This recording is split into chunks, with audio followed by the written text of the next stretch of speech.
اونقدر این مجلس محترمه که من الان جلو میبینم شاید تو جمع برادرها خیلی سیگاری و قلیونی هم باشن، شاید سرش هم درد بکنه، اما احترام این مجلس چون که مجلس خداییه، اگرچه سیگار بهش فشار آورد میره بیرون سیگارش میکشه میاد داخل، محاله که اینجا دود بکنه.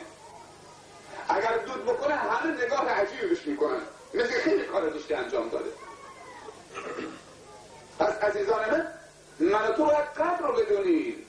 هر کسی قدر رو شناخت و قدر رو دونست و قدر خودش و دین و ایمانش رو دونست و قدر این نعمتهای خداوندی رو دونست، نهایتا خداوند عزوجل این نعمت رو برای خودش و اولادش ذخیره میکنه و ازش نمیگیره.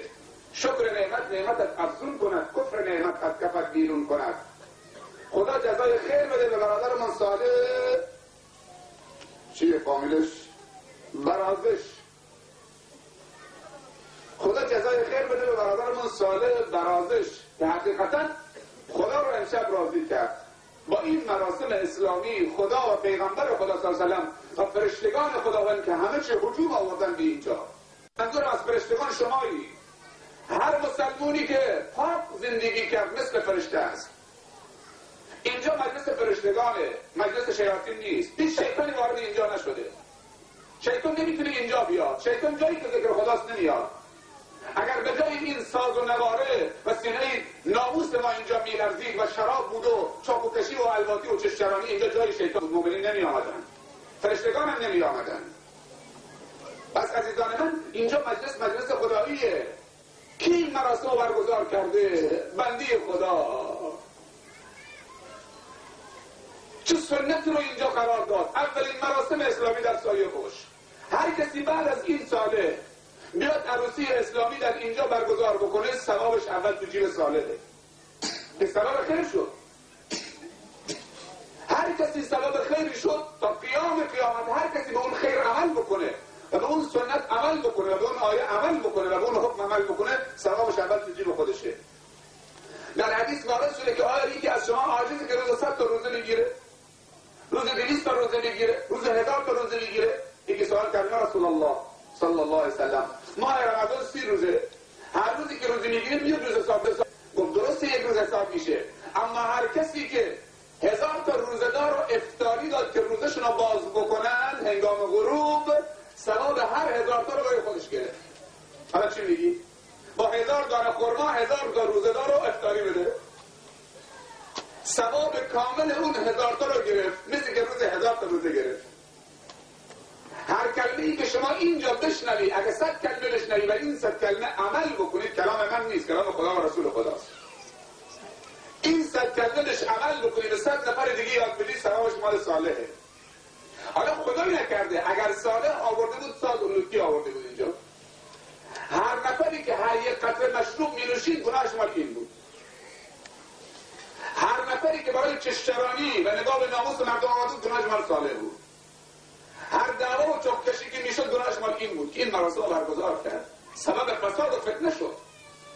هر دختر و پسر مسلمانی که اینجا ایمانش رو از دست میداد و از تو سینه‌اش در می آورد شیطان، گناهش مال صالح بود. آیا گناه من و تو کمه که دیگه گناه بالای گناه برای خودمون بخریم؟ تحملش رو نداریم. اگر پرده بلند بشه و گناه ما مثل این کوه جلو رو نشون بدن این گناه توست، تو این 30 سال، تو این 40 سال، چی میشه؟ عزیزان من، از عاقبت بترس، فردا شهادتین به دهن نمیاد. از خدا باید ترسید، از آخرت باید ترسید، از قیامت باید ترسید، از عذاب قبر باید ترسید. روحت بالا نمیاد، شهادتین به زبانت نمیاد. اگر میخوای شهادتین آخر عمر به زبانت بیاد، رو جا نماز بمیری، با وضو بمیری، باید راه خدا رو در پیش بگیری. این همه گناه کردیم، خیلی از گناه ندیدیم. بیام چه توبه بکنیم عزیزان من، از این به بعد تصمیم بگیریم حتی مراسم عروسی ما اسلامی باشه، چه اشکالی داره؟ مردم به خدا رسیدن، کل دنیا دیندار شده، خواننده ها، هنرپیشه ها و رقاصه ها پیدا کردن، کفار داره مسلمان میشه. جوانای مسلمان امروز چه شده؟ از من سوال میکنن درباره قلیون صحبت بکن، درباره قلیون صحبت کنید، چون که بعضی از زنهای مسلمان هم قلیون میکشن. سبحان الله، آخر الزمان زن مسلمان قلیون میکشه. چی بشه؟ واقعا آدم وقتی این چیزایی رو میشنوه تعجب میکنه. زن مسلمون که اسمش فاطمه و عایشه و زینب و کلثومه و سمیه است و مریمه، قلیون میکشه که ترکل چی رقاصه شده، لباس زنهای کفار رو داره میپوشه، اخلاق زنهای کفار داره پیاده میکنه. جوان مسلمان هم دوتیغی کرده، جنبنبند طلا کردنش، ناخنش هم مثل سگ بلا نسبت، ریش سبیلش هم تیغ زده چهل صاف کرده، یقش هم باز، گردنبند طلا گردنش. یه مسلمانی مونده. شراب هم که میخوره، قمار هم بازی میکنه، لواط هم میکنه، زنا هم میکنه، هزار کسافت بازی هم میکنه، نه آدم نمیکنه. مسلمانی تو چیه پس؟ اگه تو نماز نباشه، اگه تو روزه نباشه، اگه تو حج نباشه، اگه تو تلاوت قرآن نباشه، اگر تو تقوا و عبادت نباشه، پس مسلمانی تو چیه؟ یه مسلمانی همون دیگه. مسلمان بودن اینه که تو تسلیم امر خدا بشی. درسته گفتن شادی عروسی اون پدر و مادر انتظار داره 25 سال صبر کرده که پسرش 25 ساله بشه، دخترش 20 ساله بشه، داماد عروسش بکنه. حالا که میخواد داماد عروسش بکنه باید دیگه هر طوری که دلش خواهد شادی بکنه؟ نه، شادی من و تو باید طبق سنت خدا و رسول خدا باشه. حتی در شادی خودمون نبازیم. تو میدونی صدر اسلام چطوری شادی میکردن؟ صدر اسلام صحابه بلند میشتن شمشیر بازی میکردن سر عروسی، کشتی میگرفتن، پهلوانی میکردن و نهایتا بزرگان دین اصحاب سخنرانی میکردن سر عروسی. اما امروزه سر عروسی ها شب جمعه شده شرابخوری، چاقوکشی، الواتی، پول داره به هوا میره. آقا احمد ساز داره میزنه 200,000 تومان گردن از سازش میندازن، 500,000 تومان. حالا برو پیش همون تاجر مسلمان، همون جوان مسلمانی که شراب خورده 20,000 تومان 20,000 تومان گردن ساز نامبارک لوتی میندازه، برو بوده 10,000 تومان برای مسئول به کلرش سوخته. اگر داد تو 5,000 تومان بنداز. طولش لایق نیست، خودش هم لایق نیست، غذاش هم لایق نیست، زندگیش هم لایق نیست که خدا قبول بکنه، عرقش هم لایق نیست. اگر پول تو لایق باشه خدا در راه خودش قبول میکنه. اگر ماشین تو لایق باشه، اگر عرقت لایق باشه، اگر پای تو لایق باشه، به جز به جایی که خدا دوست داره جای دیگه نمیره. عزیزان من تو لیاقت از خودمون نشون میدیم. مردم به بهشت خدا رسیدن، مردم سبقت گرفتن و رفتن، از غافله عقب نمون. دل غافل بکن توبه که مرگ در کمین داری، مشو از حال خود غافل که جای زیر زمین داری. چو باید همه در دل خاک رفت، خوشا آن که پاک آمد و پاک رفت. حق خدا را ادا بکن، حق رسول خدا صلی الله علیه و سلم ادا بکن، حق مجتمع ادا بکن، حق زن ادا بکن، حق اولاد ادا بکن، حق همسر و شوهر تو ادا بکن، حق پدر و مادرت ادا بکن، حق اولادت ادا بکن، حق همسایه ادا بکن، حق عالم تو ادا بکن، حق بزرگ و کوچک ادا بکن. اگر مجتمعات ما و مردم ما این حقوق همه ادا کردن، حق خدا رو دادن به خدا، حق پیغمبر به پیغمبر، حق مردم به مردم، حق پدر، حق مادر، حق اولاد، حق همسر همه ادا شد، نهایتا شهر ما خوب میشه. من تو حقوق رو پایمال کردیم، آیا حق خدا رو ادا میکنیم؟ الله اکبر الله اکبر سهار بکنه این نتاله مسجد رسول.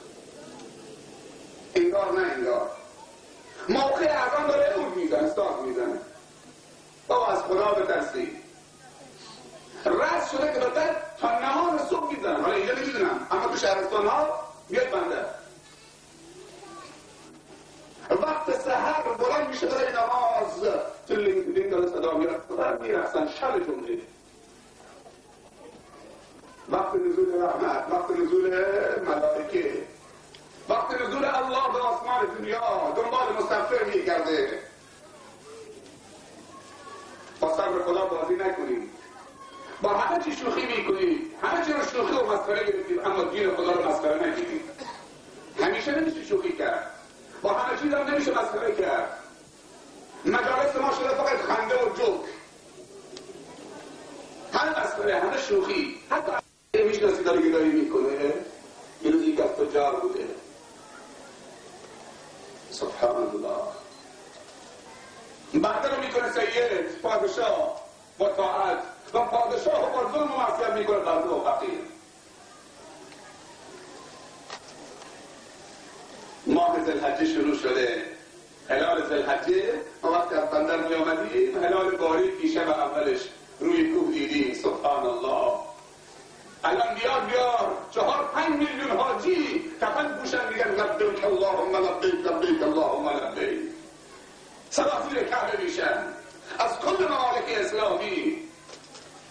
آیا شایسته است که در اول ماه ذوالحجه جوانای ما تو عروسی‌ها شراب بخورن، معصیت بکنن؟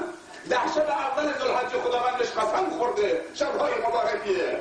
عمل نیک در این 10 شب حتی جهاد فی سبیل الله هم رو نمیرسه.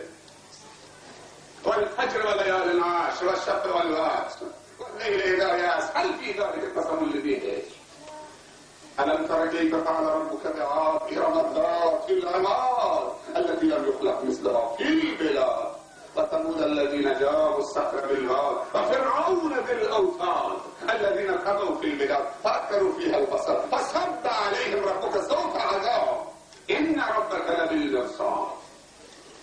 الله در کمین تو نشسته. این ربک لبالمرصاد.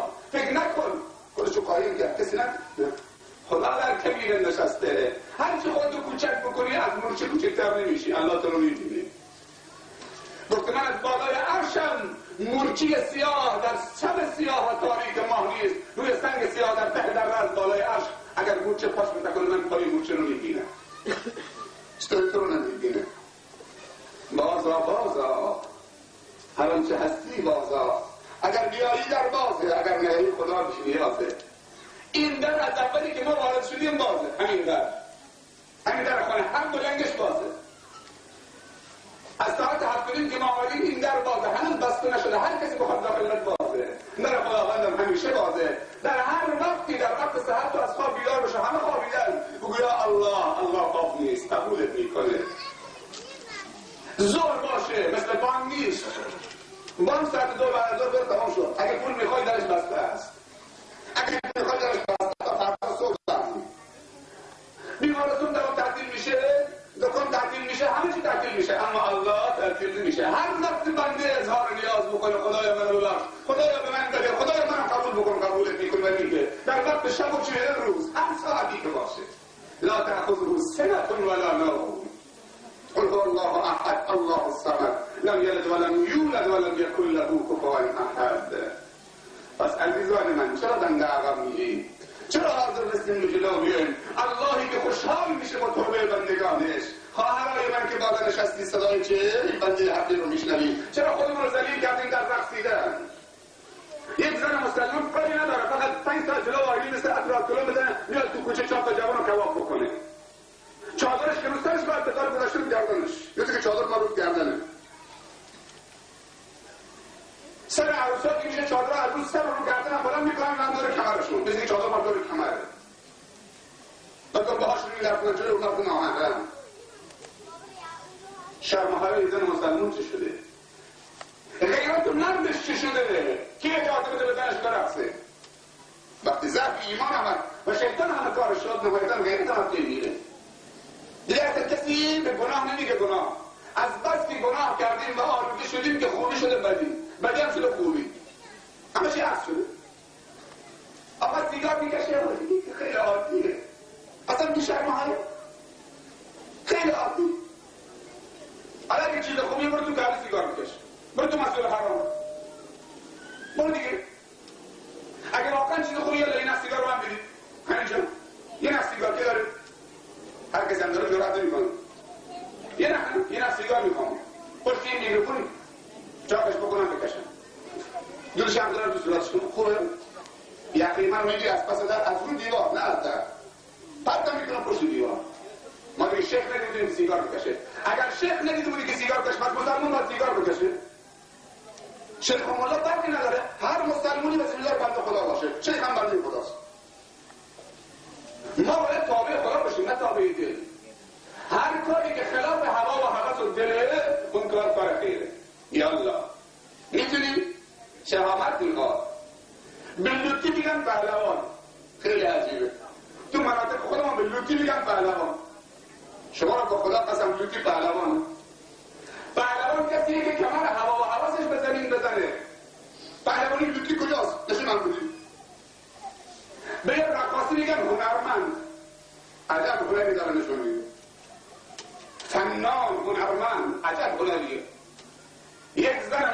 60 سالش میشه. 2 تا مخنث بیارن از یکی از مناطق برای رقصیدن سر عروسی. این مخنثان که خیلی خوب میرقصیدن به گمان خودش. بعد که عروسی تموم میشه اون پیرزن دست میزنه پشت کمر اون یکی بهش اسمش هم میگه، من اسمش نمیگم اینجا. دست میزنه پشت کمرش میگه فلانی، میگه بله، میگه صلی علی النبی، آبروی ما رو حفظ کرده با این رقصیدنه. عجب رقصی کردی، کیف کردی، صلوات نبی بگرفتی بر رقص این مخنث. یک زن مسلمان تو نگاه به کجا رسیده. حافظ قرآن، سیر از قرآن حفظ کرده، زیایی عالم امت، بلال و سلمان لیسانس گرفته، فاضل محترم، چه خدمتی کرده که زن مسلمان بیاد یک مخنث رو تشویق بکنه، صلی علی النبی، صلوات بفرستید که چشم حسد دور بشه و عجب رقصید. این بدبختی از این بالاتر لومش هم باز کرده اینطوری هرچی طول هزاره تو لومش، بعدم جمع میکنی میره. من تو دوستشون کردیم. یه روز شیطان به خواب یک از صحابه آمد. شیطان، هر کسی یک شیطان همراه شه، هر کسی یک شیطان همراه شه، یه لحظه رنگی بکن که هر شیطان دو بزن بزنیم. میتونی؟ هر نفر یک شیطان همراه شه، هر کسی پهلوانه یکی که هر شیطانشو بزنیم. یالله عزیزان، یکی از صحابه شیطان به خوابش آمد. یکی شیطان خیلی لاغر شده، گفت فلانی خیلی لاغر شدی، داره میمیری، بادت میبره. گفت از من سوال میکنی، از تو از خودت سوال بکن. گفت من چه حقی در چه بری در حق تو کردم؟ گفت از خودت سوال بکن که چرا من لاغر شدم. شیطان بهش میگه، به شیطان گفت خیلی لاغر شدی. گفت از خودت سوال بکن، تو چیزی به حال من نگذاشتی. اون آقا مسلمان بود. وقتی میخوای بخوری میگی بسم الله، وقتی میخوای بپوشی بسم الله، وقتی میخوای وارد خانه میشی اعوذ بالله، سر سفره میشینی اعوذ بالله، زیر پتو میره اعوذ بالله من الشیطان الرجیم. تو زمستان من وارد خانه شدم، بیرون خوابیدم، سر سفره هم غذا گیرم نیامد، آبم خوردی بسم الله، من محروم موندم، لاغر شدم. من توییم که شیطانمون لاغر میکنیم و من توییم که شیطانمون فردا با چاق میکنیم. غذای شیطان قلیل کردیم، زیاد کردیم. غذای شیطان چیه؟ شیطان با چه چاق میشه؟ کل میشه با معصیت. هر کسی گناهش بیشتره شیطانش چاق‌تره، هر کسی گناهش کمتره شیطانش چیه؟ میخوای شیطان تو قند بگیره، زخم معده بگیره، بتونه غذا بخوره، بگو اعوذ بالله من الشیطان بسم الله الرحمن الرحیم، بعد لقمه بگیر. در حدیث وارد شده هر کسی بسم الله نگفت سر سفره لقمه همراهش داره میخوره.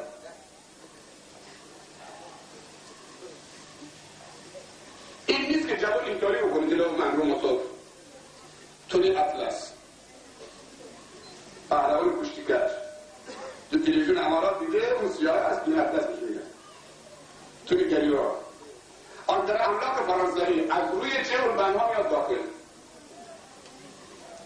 وزن سر آندر املاک فرانسوی 50 کیلوست، 250 کیلو وزن خودشه.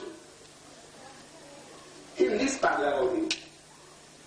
رسول الله صلی الله علیه و آله از صحابه سوال کرد پهلوان در نظر شما چه کسیه؟ گفتن کسیه که نفر بلند میکنه که بعد میزنه میزنه. گفت نه، پهلوان کسیه که خشم و غضبش رو چه خاموش بکنه. میتونی پهلوان کسیه که وقت از عمل عصبانی نمیشه، وقت عصبانی شد اون عصبانیتش به خاطر خداست. اگر شیطان اون عصبانی کرد و خشم گرفت خشم و غضبش رو خاموش میکنه. میگن حضرت علی رضی الله عنه یه روزی در جنگ خندق عمرو بن ود یکی از پهلوانان قریش می‌خواست با اسب بپرون که خندق بیاد خنجر بزنه. حضرت علی اون نوجوان جلوش سینه سپر کرد. عمرو بن ود 25 تا پهلوان میزد. در وسط قدرتش آمده که یک تکه چرم گاو اگه زیر پاش می‌ذاشتن 25 تا پهلوان می‌خواد بکشه از زیر پاش نمی‌تونست بکشه. آخر چرم پاره می‌شد. حضرت علی جلوش ایستاد رضی الله عنه. عمرو بن ود همونطوری که سوار اسب بود گفت فسقلی برو از راهم کنار، برو کنار، فسقلی برو کنار. گفت الا بلا از روی نشنم. حضرت علیش گفت تو خیلی بچه هستی، در کار من نیستی، برو یه پهلوان دیگه بفرست از خودت بزرگتر.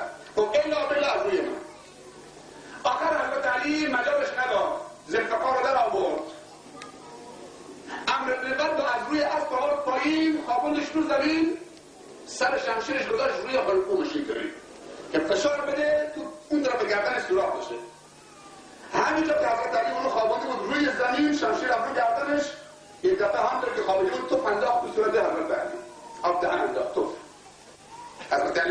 شمشیر کشید گذاشت تو بلا گفت بلند شد نمی‌کشم. از نو گفت نمی‌کشم. از نو دوباره مبارزه شروع شد. دوباره خوابوندش رو زمین. هم پهلوان قریش کافر خوابوندش رو زمین که شمشیر رو فشار بده. سوال کرد چرا بار اول منو نکشتی؟ گفت بار اول اگر تو رو می‌کشتم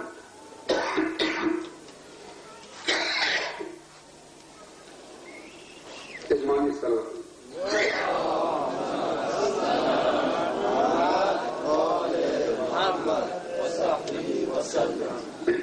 گفت بار اول اگر تو رو می‌کشتم مردم فکر می‌کردن که من به خاطر انتقام خودم تو رو کشتم چون که آب من انداختی. ولی بار اول تو رو نکشتم چون انتقام نیست. جنگ ما و جهاد ما به خاطر خداست نه به خاطر تو. من ناراحت نشدم تو من انداختی.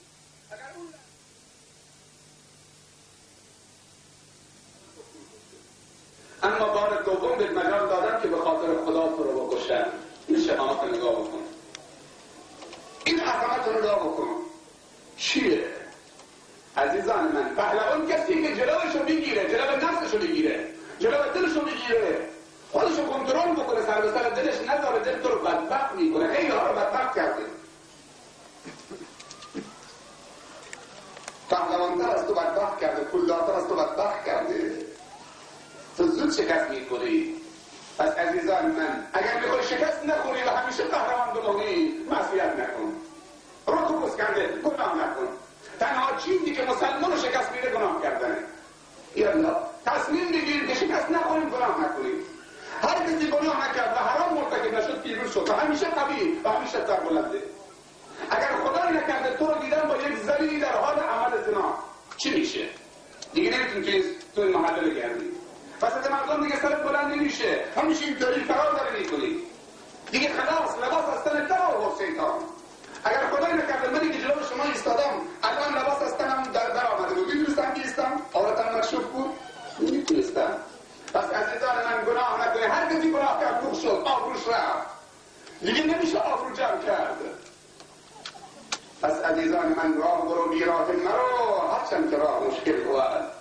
خدا به تو توفیق داد و تو این مراسم شرکت کردی و این چند کلمه رو شنیدی بهش عمل بکن، به اولادت یاد بده، به زن و بچه‌ت یاد بده. تا به حال نمیفهمیدی الان که فهمیدی دیگه نه عزیزان من. جوانای سایه خوش دختر و پسر پدرها همسایه و مادرها پشتشون تصمیم بگیرن که انشاءالله راههای فساد بر شهرشون ببندن.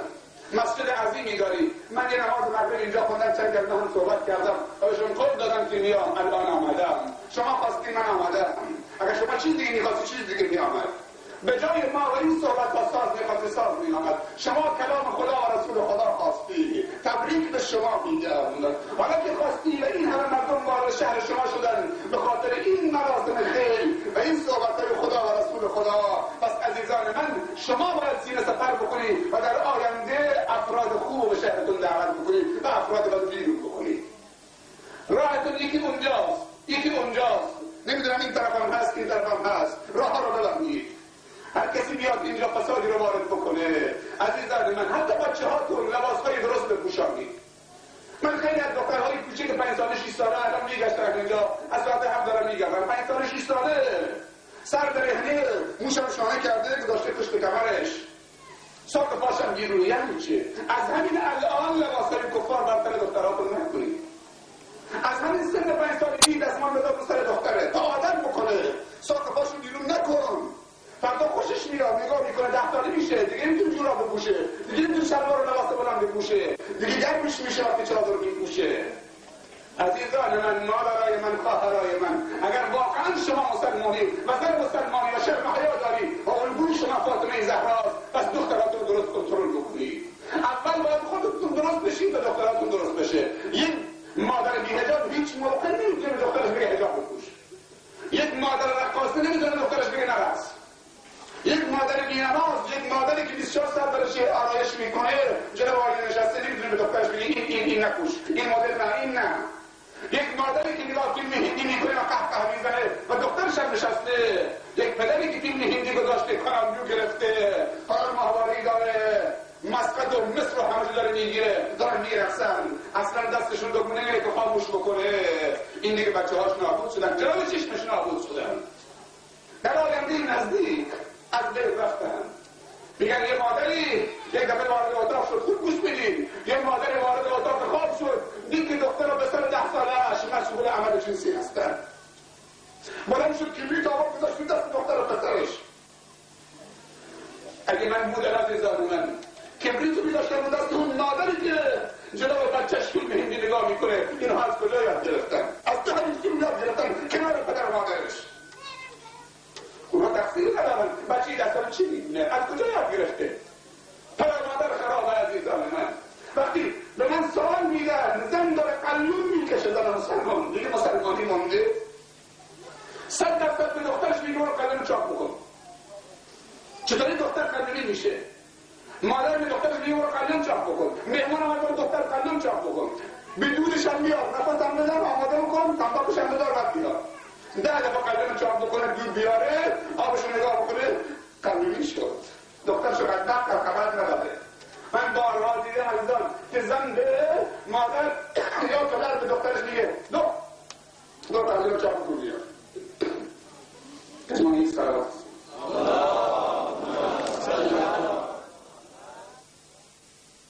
واقعا نمیتونم بگم شما تحملش ندارید، واقعا تحمل شنیدنش ندارید. فساد به اوج رسیده. دیگه دختر و پسر با هم نه، دختر و پسر با پسر.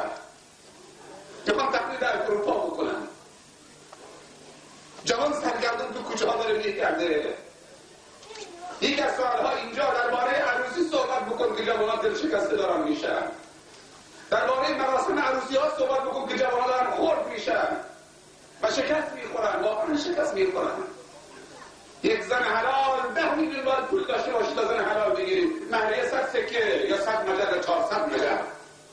رفت یه جا سوال کرده زکات این 400 مجر مهریه فلان زن چقدر میشه؟ کی باید زکاتش بده؟ 400 مجر؟ 400 مسقال، هر مسقالی 40,000 تومان 50,000 تومان شبی جوان زن میگیره. بهترین زن و پر برکت ترین زن زنی که مهریه‌اش کم باشه. حاضرین؟ اگر جوانی آمد خواستگاری دختر نگاه اخلاقش بکن، نگاه ادبش بکن، تحقیق بکن این اهل دود، اهل شراب، اهل الواطیه، اهل چیه؟ اگر اهل مسجده اون مؤمنه بهش بده، اولاد مؤمنش رو بیار. اگر بدر خوب باشه، زمین هم خوب باشه، آبیاری هم خوب باشه، سفر و میوه هم خوب میشه. اگر خواستگاری دختر آمد کسی که از اخلاقش و دینش و ایمانش و عقیدش راضی بودی بهش بده، نگاه جیبش نکن. پیغمبر خدا صلی الله علیه و سلم نفرموده اگر جوانی آمد خواستگاری دختر که از جیبش راضی بودی و از رنگش راضی بودی و از پست و مقامش راضی بودی بهش بده، گفت نه، از دین و اخلاقش. که عمل میکنه امروز؟ هیچ کس. اولین سوال پول داری بیا، پول نداری برو بدبخت بشو. همینجور پول نداری تو اهل زن نیستی، برو. هر کسی جیبش برو بیاد. هر کسی مغازه تو منطقه آزاد داره، هر کسی کارت بازرگانی داره بیاد اینجا، هر کسی پترول داره، فرمان هیدرولیک، هر کسی الاغ داره. نه، اون بدبختی که الاغ داره از برگه آب می‌نوشه، با پانوس داره زندگی میکنه، به جای فرش ابروشان تک داره، اسیر همین تک. نباید زن بگیره؟ نباید چه؟ دختر بهش بدن. همینطوری که برای زن گرفتن برای پسر تلاش میکنی که زن خوب درست از پناهی نجیب باید دنبالش و هر برای چی؟ برای دخترت باشی. بربگرد به زندگی رسول الله، به زندگی صحابه. حضرت علی چی داشت؟ هیچی نداشت. ابو طالب عیالمند بود و فقیر بود. رسول الله صلی الله علیه و سلم یکی از پسراش به اسم علی گرفت آورد تو خانه خودش که عیال اون رو کم بکنه و خرجش کمتر بشه. وقتی تربیتش کرد دخترش مجانی بهش داد. بگیر من خودت. فاطمه زهرا بیبی زنهای دهیستان حضرت علی شد. با چی؟ صحابه رسول الله دخترانش رو تعارف میکردن به صحابه، اونهایی که مجاهد و مؤمن بودن و حافظ قرآن بودن. امروز یک شرابخوار، یک قاچاقچی که پول داره و شراب میخوره و معتاد و معصیت میکنه و الواته و بچه‌ها رو نابود میکنه، همه بهش دختر میدن. اما یک جوان مؤمن کسی سوالش هم نمیکنه. عزیزان من، تویی که برادری، تویی که پدری، تویی که بزرگتری باید مواظب خواهرت باشی، مواظب دخترت باشی. توی برادر یک کاستگار خوب، یک جوان خوب برای خواهرت پیدا بکن. اما بعضی برادرها هستن که، بعضی پدرها هستن که دختراشون و برادر خواهراشون رو چکار میکنند؟ 24 ساعت دارن میکوبنشون. ای میزنن. اگر مرد نامحرمی آمد دیگه چایی بیار تو اتاق، همینجور بیا بشین کنار، بیا سر سفره بشین، به زور. دختر شهر میکنه، خواهر شهر میکنه، اما این برادر به زور مشت شراب کار میکنن. همه چی عکس شده. برادر داره از خواهر سوء استفاده میکنه، اونو اسیر کرده تو خونه.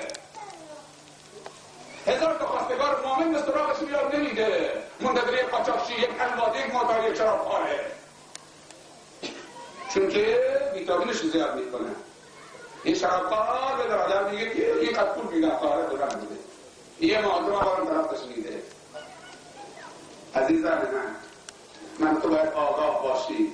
اگر میخواد در آینده شهری سالم داشته باشیم، واقعا سایه خوش باشه. من خیلی از این راه رد شدم، این تابلو و هر وقت رد شدم خوندم سایه خوش. به خودم فکر میکردم واقعا مردم اینجا واقعا خوشن. به چی خوشن؟ این سوال برای من رد شده، از اینجا رد شدم، خیلی رد شدم. 7 ساله که دارم رد میشم میام. به چی خوشن اینا؟ به قایق و دریا؟ یا به عبادت الله؟ یا به اخلاق و ادب و معرفت؟ زنهاشون به چی خوشن؟ به حجاب اسلامی، به نماز 5 وقت، به اطاعت شوهر، به تواضع، به شرم و حیا؟ اگه واقعا بین خوشن، واقعا تبلیغ گو اینها. صفت یک زن مسلمان نماز 5 وقت بخونه، روزه رمضان میگیره، اطاعت شوهر بکنه، وقتی شوهرش بهش فرمان میده بگه چشم، وقتی شوهرش بهش نگاه میکنه چشمش روشن بشه و خوشحال بشه، وقتی شوهرش غایب میشه در 2 چیز اون حفظ بکنه، در مالش و در فراشش. فهمیدی؟ صفت یک زن خوب و مؤمن نماز 5 وقت بخونه، روزه رمضان بگیره، اگه شوهرش بهش نگاه کرد چشمش روشن بشه، خوشحال بشه، اگه شوهرش بهش فرمان داد، دستور داد، بگه چشم اطاعت بکنه، اگه شوهرش رفت مسافرت در 2 چیز حفظش بکنه، یکی در فراشش کسی نذاره تو فراشش بیاد هم خوابش بشه، و یه در مالش امین باشه، مال شوهرش رو حفظ نکنه. اگر زن تو اینطوریه تبلیغ به تو. اگر زنت منتظرته که تبدیل مسافرت و نهایتا نگاه کرد تو از اون در رفتی بیرون، اونم از اون در رفت بیرون، کلات پشت معرکه است، غیر معطلی، بدبخت شدی. یک زن 4 تا مرد به جهنم میبره. یک زن 4 مرد به جهنم میبره. 1 شوهرش، 2 پدرش، 3 برادرش، 4 پسرش. چی میگی؟ زن مسلمان بهش زیر پاشه و زن مسلمان هیزم جهنم هست. حالا چی میگی؟ خواهرها چی میگن؟ ما باید حق رو بگیم، گرچه تلخه، گرچه بعضی بدشون میاد، باید بشنون. دوا تلخه اما بعد شفا میاد، شفا لذت داره. رسول الله صلی الله علیه و سلم فرمودن اکثر اهل جهنم از زنها هستن و اکثر طرفداران دجال در آخر زمان از زنها هستن. دجال 3 نوع طرفدار داره: 1 زنها، 2 تجار، 3 یهود. اکثر طرفدار دجال تجار، اکثر اهل بهشت فقرا هستن.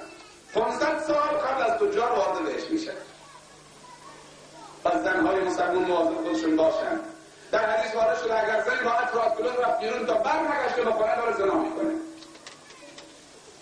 اگر زن مسلمانی با عطر آلکولون رفت بیرون، عطر آلکولونی زد به بواسش که دل جوان از اونجا کباب میکنه، همینجور گوش تو کوچه چک میچیده تا زمانی که به خونه برنگشته داره زنا میکنه. حالا اگر مردش راضی میشه که زنش از زمانی که خواهد زنا کنه تا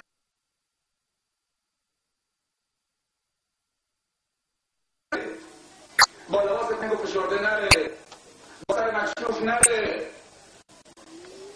با چادر نازک نره، با سین کوتاه نره، با موی چون کوهان شطور نره، با کفشای دنبال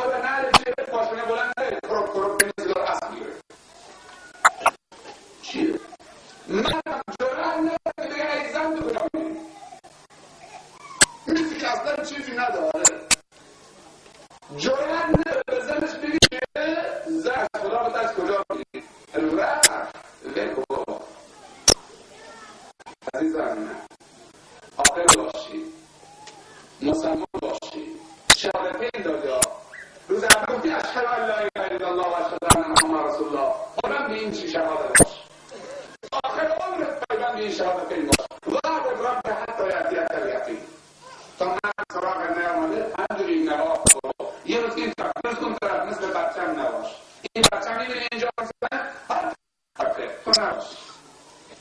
از همه طرفات میاد اما تو محکم باش. انسان از طرف یک نوافته. چون خدا یک نوافته. از اول تا آخرش یک نوافته. چکرات میره. یه روز یک تا مکاوره نیستون دوست مسئول. نه. یا دو تا مسئولیت مکاوره است. این لامپ یا خاموش یا روشنه. نمیشه خاموش باشه هم روشنه. اگر روشن نیست خاموشه. انسان یا سرمونه یا کافه. یا خوبه یا بده. خوبه بده هر دو نه. نمیشه. اگر این لامپ سوخت دیگه برندش میکنن تو سال دوباره بودیم. اگر همچه سوخته یا تو جهنم دیگه ارزشی نداره. آخر به اشاره من با شما رو بیشتر نمیگیرم. من که چه عزیزان من تنها خواهش من اینه از شما که داری میشنوی با شما اتمام خدا شده فرمایید قیامت نمیدونم شما که شنید و خوبید و واقعا چه خواهان این راحتید. اگر شما خواهان نمیشستید خیلی ها هستید زیر پشتشون نیست. من میدونم هستید تا خیلی ها رو زمین نشسته مجلس تقاضه همه دیگر دوست دارید هر برادری کسی ربط کسی نداره کسی مسئلات کسی نمیکنه کسی توی عروضی چشمشن داره کسی نگاه نمیکنه مسئله نیست خنده نیست همه متواضع نشستی برای شنیدن صحبت خدا و رسول خدا. چرا متواضع نشستی؟ همه گردن بالا کردی برای چی؟ حتی بچه‌های کوچک از ساعت 7 اینجا نشستن برای شنیدن صحبت خدا و رسول خدا. از مناطق مختلف آمدید دلها نزدیک شده متحد شید. خمیر اینجا هست سرو هست تنگ هست همیران هست فلان منظره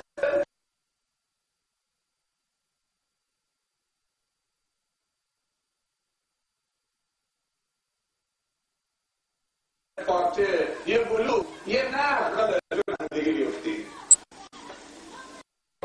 مجال بستن های جوانان بفرستن عالم دین بشن معلم بشن دکتر مهندس بشن بیان خدمت بکنند. به جوانان مجال بدید بیان رو منبر پشت میکروفون سخنرانی بکنند. مانع جوان نشو. اینا همه جوانن. توی این پدری که اینجا نشستی سر و بار کلمات اینا چیکاره؟ اکثرا جوانن با چشم روشن بشه دیگه 100,000 بار شد. نمردن و دیدن که جوان برگشتن بدی. واقعا نعمت بزرگیه. چیزی که من آرزو ندارم خواب ببینم الان جلوم دارم میبینم. ما رفتیم رویدر رفتیم منظره جوانی با ماشین پترولش دور در اختیار ما توی این گردنه ها توی این زنگنه ها توی این دره ها ماشین فدای اسلام پترول ها نه پیکان ها دیگه ماشین فدای اسلام باید بگید بکن آقای 12 روز فقط چه ماشینش در خدمت تبلیغ بوده. ماشین فدای تبلیغ فدای دین فدای اسلام جوان بکنن دیندار بشن. اگر جوانای ما خوب بشن راه نباشن و راهنمایی بشن و ارشاد بشن و توبه بکنن ما حاضر همه چی رو فدا بکنیم. اگر تو خوب بشی من حاضرم جانم برای تو بکنم. از چی داره؟ آدم میره غذای ما رو نور میشه غذای اکرم و کرم میشه اما زنده بشه. ما خونش دادن جانش دادن که من تو زنده بشی. دوره کانسر رفت دوره فقط رفته دوره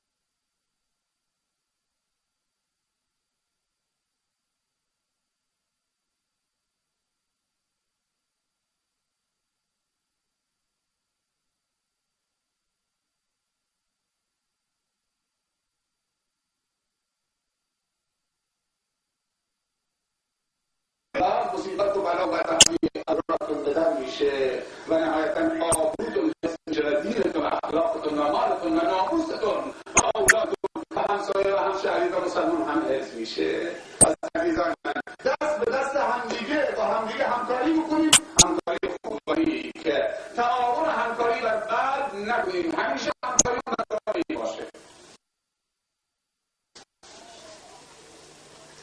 مثلا اصلا دیگه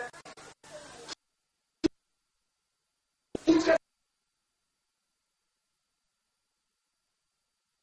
کسی میبره چرا نیست خاطر که آبرو کرده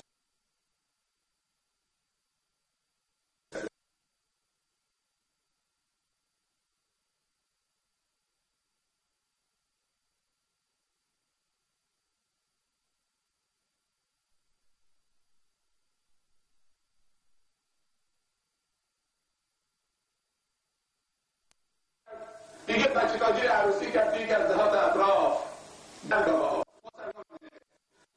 دیگه رفتیم اونجا اولی که وارد شدیم یه نفر از همون صاحب عروسی آمد گفت میخوای بکشی یا میخوای بنوشی کشیدنی میخوای یا نوشیدنی میخوای منظورش چیه یا اهل شرابی هر کدوم میخواد مشکل داره اونجا هم تاخیر داره منقلم گذاشته سر عروسی گوش بده جوان از راه رسید رسید صاحبخانه رفت که مراسم ابریزی برگزار کرده رفت مهمون میخواد پذیرایی بکنه اکرام کشیدنی میخواد یا نوشیدنی میخواد شراب میخواد منقلم میخواد این درد ماست من علکی بودم نمیشم 3 ساعت راه بیام زیر پتو الان میچسبه آدم کنار بزنم بچهش باشه تو خونش درم بسته باشه استراحت بکنه تو باید نشستیم آدین همه راحتون باید نه باید اینجا پلو بکنیم عزیزان من ما آمدیم که مدد دلی داشته باشیم چون که به ما گفتن سایه خوش مرد و زن دینداری داره هر با قبول میکنن عاشق و مشتاق دین هم شفته و تشنه دین هم کسی نمیره سراغ اونها کسی اونها محل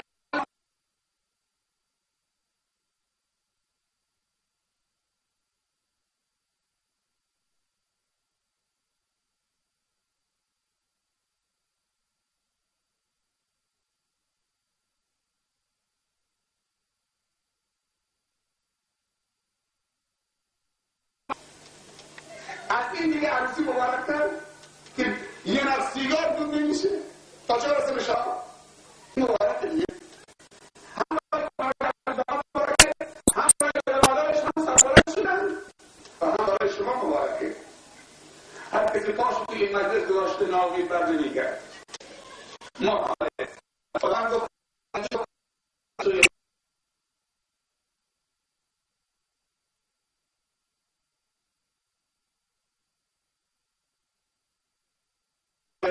مگر اینکه با دست پر برگشته مگر اینکه با قلبی قانع برگشته مگر اینکه با گناهی آمرزیده برگشته مگر اینکه با رحمتی نازل برگشته خوش به سعادت شما عجب چهره های جلو منه آدم سیر نمیشه از دیدنش چون شرابخوار نیستن چون معتاد نیستن چون البات و بی ایمان نیستن نگاه کردن به یک بینواز مثل نگاه کردن به زبال دونیست نگاه کردن به یک معتاد شرابخوار و بیناموس مثل نگاه کردن به نجاسته چشم آدم رو کور میکنه اما نگاه کردن به با وضوع به پیشانی که برای الله سجده میکنه چشم آدم رو روشن میکنه اصلا سیر نمیشه حتی از این بچه های کوچک که اینجا نشستن محال مؤمن از دیدار مؤمن سیر بشه آقا نشستن اینجا نگاه کردن دارم میکشن همینا فردا هستن ما فردا میریم پیر میشیم همینا میرن اینجا همینا که الان بیرون شد کردن میتن برید اونجا اینجا نشسته بودن میتن برید پایین نشسته میتن برید اونجا از ساعت 7 نشستن اینجا وقتی اینا آمدن هیچ پیرمرد به استقبیل هم اینجا نمید اما کجا باردن شد اینجا اونها باید اینجا بودن اونهایی که بیرامدن باید اونجا بودن فردا همینا پشت همین میکروفونن اگه امروز دست نوازه بسترشون کشیدیم فردا میان پشت این میکروفون الان از این بچه ها سوال بکن تو دوست داره زیایی بشی؟ محال میگه نه از هر کدومشون میخواد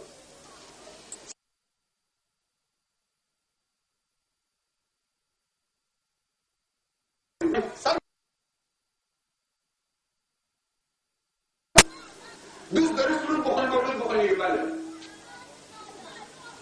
دوست داره فوتبال هم بازی کنه اشکال نداره فوتبال هم بازی کنه فوتبال هم خوبه فوتبال بهتر بازی بکنه یا فیلم نزدش بکنه یا کنار منقل کنه ویدیو بشنه کدوم میگه بهتره؟ فوتبال بازی بکنه موقع نماز هم الله اکبر کناسی ما مخالف فوتبال هم نیستیم فوتبالیست هم تشکیل میدیم تو زمین فوتبال هم میریم سخنرانی میکنیم تو زمین فوتبال هم پیش نماز میشیم همونجا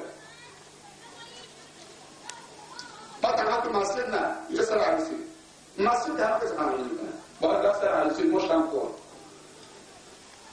دنگل تن کن بکنن اشکال نداره اشکال نداره بالاخره عروسی ها درست شد الحمدلله به اینجا رسیده روزی رسید که در عروسی ها علما آدم های با شخصیت محترم روش سفیدا شرکت میکنن تو نگاه رفت همه انسان های محترم با شخصیت آفروبند عالم دانشمند با خدا مؤمن آمدن تو عروسی آمدن در صورتی که تو عروسی ها آدم جرأت میکنه نزدیک بشه ولی چطور جرأت کردن؟ چون گفتن عروسی اسلامیه وقتی اسم اسلامی همه چی خوش میشه درباره غسل صحبت کنی غسل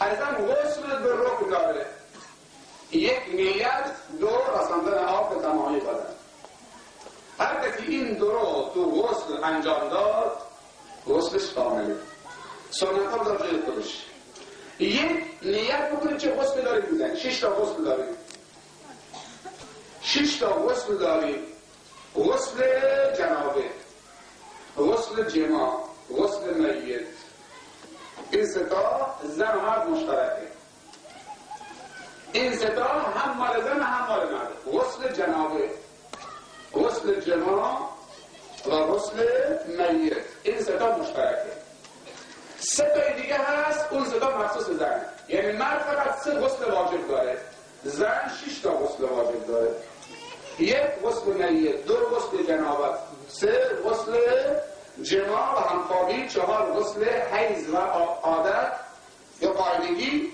5 غسل نفاس و 6 غسل ولاده ولاده با نفاس چه فرقی داره؟ نفاس خونیه که بعد از زایمان میاد غسل داره اکثر مدتش اغلب مدتش کوتاه‌ترینش 40 روزه وقتی زن 40 روز نشست باید بره غسل بزنه غسل واجب نفاس اما غسل ولاده چیه؟ گاه وقتی بچه خشک به دنیا میاد هیچ خونی همراه بچه نیست بچه خشک مرده به دنیا میاد علما گفتن باید این زن غسل بزنه غسل ولاده به خاطر که بچه خشک از آب زن و مرده پس مثل این که آب ازش خارج فهمیدن ازم 6 نمونه غسل داریم غسل میت غسل جماع غسل جنابه خود ما میگیم شیطانی شده شیطان تو کارش آمده غسل جنابه یا احتلام چیز دو خواب میبینه میخوابه احتلام میشه و غسل عادت و غسل نفاس و غسل ولاده 6 غسل 2 رکن داره نیت باید نیت بکنید چه غسل داری میزنید تمام شد و آب به تمام بدنت برسونید اما سنت ها و مستحباش میگه زیاده اول نمیدونم فلان و فلان و چیزای دیگه اون خیلی بحث طولانیه این 6 تا غسل میگن 6 غسل واجب فهمیده شد یاد گرفتی کجا یاد گرفتی سر عروسی یاد گرفتی همین 6 تا بسته اگه چیز دیگه جلو نگیرید همین 6 تا بسته صحبت سنگی 4 تا سوال جواب هم یاد گرفتی سوال بعدی درباره توربهاره بگو گناه هست یا نه عجیبه این توربهاره لباس زن ها لباس عروسه برادر یا خواهری عجب سوال داره میکنه میگه زن مسلمان تور بپوشه گناه یا ثوابه تور بپوشه گناه یا ثوابه این سوال داره توربهاره یعنی تور همین توری که چه مایو میگو میگیری سوراخ سوراخه زن لباسی که چه سوراخه و تکه تکه است و بدنش رو مکشوف میکنه بپوشه گناه یا ثوابه این اجاب سوال داره هر بچه هم میفهمه تا چه برسه که همین تور درش میکنن لبتش هم بازه موش هم رو گردنشه گردنش هم مکشوف آستینش هم کوتاه لباسش هم سفید کافی نیست تو اتاق ننشسته اینجا مبل گذاشتن، 4 تا چراغ هم گذاشتن بالا، خاموش میشه، روشن میشه. مردش هم کنارش نشسته. جوانا باید نگاه بکنید، هنوز خانم و داماد نشستن رو چی؟ رو مبل، چراغ هم بالای سرشون، دورباهر هم پوشیده. چه میگم؟ این رسم از کجا آمده؟ اینجا نیست الحمدلله. اینجا نیست. عزیزان، توربهاری اسلامی وجود داره یا نداره؟ لباس عروس اسلامی، لباس سفید باشه اشکال نداره. لباس سفید اما کلوف، گشا، آستین بلند، یقه کیف، مقنعه سرش، چادر هم سرش، تو اتاق هم نشسته باشه، هیچ اشکال نداره. هیچ اشکال نداره. اشکال اینجاست که نازک باشه، بیان رو مبلم اینجا بذارن و دوربین فیلمبردار هم روش، از موی سر زن تا ناخن پاش. اصلا طرف مردا فیلمبرداری نمیکنه. عروسی های مقتدر که عروس و داماد اینجا نشستن و های داماد هم میرفتن نگاه فیلمبردارا بکنید. اما اینجا اصلا دوربین، من نگاه کردم هر 4 تا دوربین رو بالا نمیره. تازه میرفتن اونجا گذاشتن تو چشم برادراست. اصلا کسی نگاه بکنه نمیکنه. اصلا دوربین یه پشت بوم نمیره.